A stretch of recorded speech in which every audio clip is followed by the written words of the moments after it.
Magandang gabi po. Ang i-discuss ko po ngayong gabi ay yung tungkol sa plema natin. Yung plema ba natin lulunukin mo ba? O idudura mo na lang? So, di ba? Kapag ka po, in general kasi po, ganito po kayo. In general kapag ka dinura mo yung plema mo, comfortable daw yun, tsaka hygienic. Kaya lang, di ba, pagka dudura ka naman sa public, wag naman dun sa mga sa may mga kumakain, tapos dudura ka, mas maganda dumura ka naman sa tissue. Yung iba po kasi pagka dumura, kung saan sana lang dudura, di ba, no? So kapag ka naman daw po yung plema naman, nilunok mo, in general, hindi naman daw yun masama. Kasi yung stomach acid natin, itutunawin naman yung mga water, salt, at protein na dun sa plema.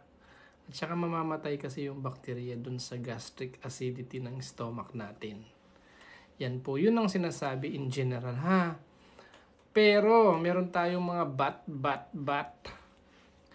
Halimbawa, yun yung sinabi ko kanina, yun kapag ka may regular ka na plema, yung mga simpleng ubo-ubo lang po yun.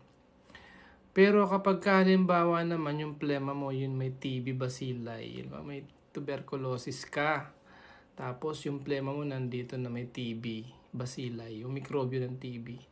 Kapag ka nilunok mo po yun, ay pwede kinamang magkaroon ng TB of the intestine or intestinal TB.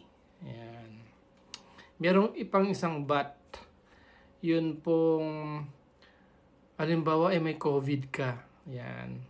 Pag nalunok mo ba yung SARS-CoV-2 virus, anong mangyayari?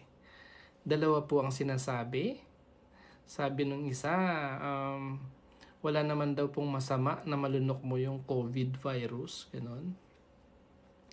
Yung isa naman, sinasabi ng iba naman, pwede rin daw pong mag-infect yung intestine mo sa COVID kapag kanilunok mo. So, yun. So, in general, pwede daw yung mga ordinaryong plema pwedeng idura or lunukin, pero kapag ka TB bacilli or COVID o kaya may COVID ka, watch out lang po. Yun lang po. Good night.